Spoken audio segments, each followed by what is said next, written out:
Today we will start static keyword in Java. जैसे हम कोई न्यू प्रोग्राम बनाते हैं तो वहाँ पर पब्लिक, स्टैटिक, वॉइड मेन या फिर किसी वेरिएबल के साथ हम स्टैटिक कीवर्ड का यूज़ करते हैं, तो वो हम क्यों यूज़ करते हैं उसके बारे में हम डिस्कस करेंगे इस क्लास में। तो चलिए पहले स्टार्ट कर लेते हैं एक प्रोग्राम और फिर हम उसको क्रिएट करेंगे using class.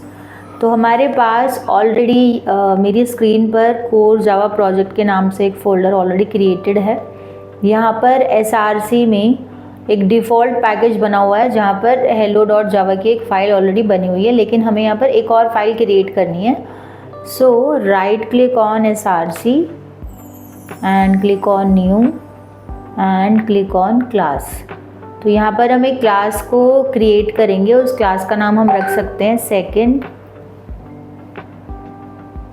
And public static void main and finish. तो ये बेसिक स्ट्रक्चर है किसी भी क्लास का कि किस तरीके से हम अपने प्रोग्राम को स्टार्ट करते हैं जावा प्रोग्रामिंग में, है ना। सो अगर हमें कुछ प्रिंट करना है यहाँ पर system.out.println फॉर द प्रिंट, किसी भी वैल्यू को प्रिंट करने के लिए हम यहाँ पर system.out.println यूज़ करते हैं। तो हमने यहाँ पर प्रिंट किया hello Java and semicolon and click on run. तो हमने देखा कि बहुत ही ईज़िली यहाँ पर हेलो जावा कंसोल पे हमें शो हो रहा है, आउटपुट आ गया है। अगर हम बात करें किसी वेरिएबल के बारे में, जैसे हमने यहाँ पर कोई एक वेरिएबल लिया int a is equal to 89 and इस a की वैल्यू को अगर आप प्रिंट करना चाहते हैं तो आप बहुत सिंपली तरीके से यहाँ पे लिख सकते हैं value of a is equal two plus a, correct. And you can सी कि हमारा आउटपुट ए का जो है वो प्रिंट हो जाएगा। तो जावा प्रोग्रामिंग के अंदर ये कहा जाता है कि अगर वॉइड मेन के अंदर कोई भी वेरिएबल है उसको आप एक्सेस करना चाहते हैं तो आप डायरेक्टली एक्सेस कर सकते हैं, कोई इशू नहीं है।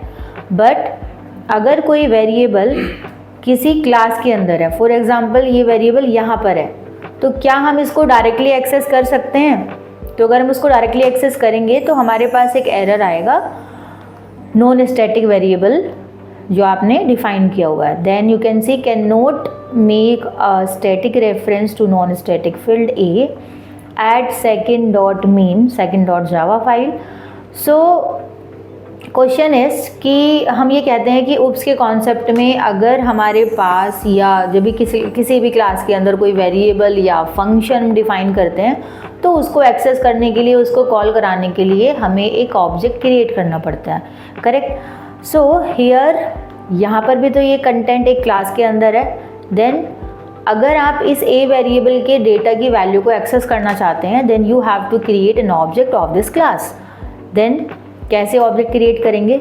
You have to write here class name, for example your class name is second and object name is for example user define obj is equal to new and second curly bracket round bracket open close semicolon, and by the help of this object you have to access, you can create and you can access of this variable.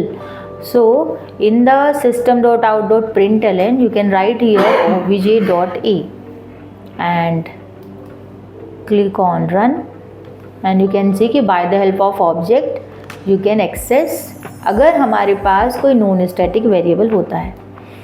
As well as अगर हमारे पास यहाँ पर कोई variable की जगह पे भी, या फिर अगर एक और एडिशनल पार्ट हम बात करें, हमारे पास कोई फंक्शन है और उस फंक्शन का डेटा एक्सेस करने के लिए, उस फंक्शन को एक्सेस करने के लिए आपको क्या करना होगा?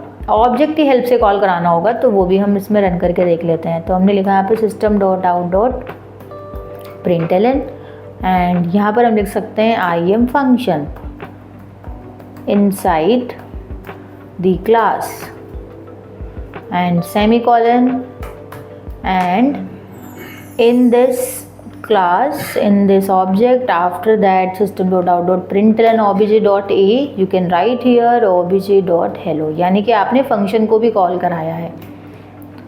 तो इस एग्जाम्पल की हेल्प से इस वीडियो में हमने ये सीखा कि किसी स्टैटिक वेरिएबल के लिए हम किसी ऑब्जेक्ट को क्रिएट नहीं करते हैं, लेकिन अगर कोई वेरिएबल नॉन स्टैटिक है या कोई फंक्शन नॉन स्टैटिक है तो उसके लिए हमें ऑब्जेक्ट क्रिएट करना होता है।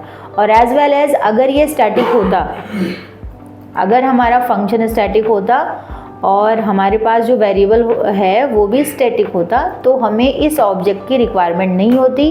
You can access directly.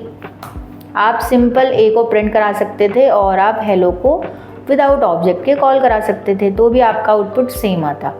Correct. That's why public static void main, void main एक स्टैटिक फंक्शन है, इसीलिए हम वॉइड मेन फंक्शन का भी कोई ऑब्जेक्ट नहीं क्रिएट करते हैं, क्योंकि स्टैटिक कीवर्ड के लिए हमें कोई ऑब्जेक्ट क्रिएट करने की रिक्वायरमेंट नहीं होती। तो आज की वीडियो में हमने बहुत ही बारीकी से एक कॉन्सेप्ट सीखा स्टैटिक कीवर्ड के बारे में, जो आपने किसी वेरिएबल के साथ और फंक्शन के साथ यूज़ किया। आने वाले वीडियो में हम सीखेंगे स्ट्रिंग, स्क्वायर ब्रैकेट, ARGS क्या है, what is the public and what is the class and what is the object in the detail. So thank you guys, bye bye, take care. For free career counseling or demo sessions, call or WhatsApp on this number.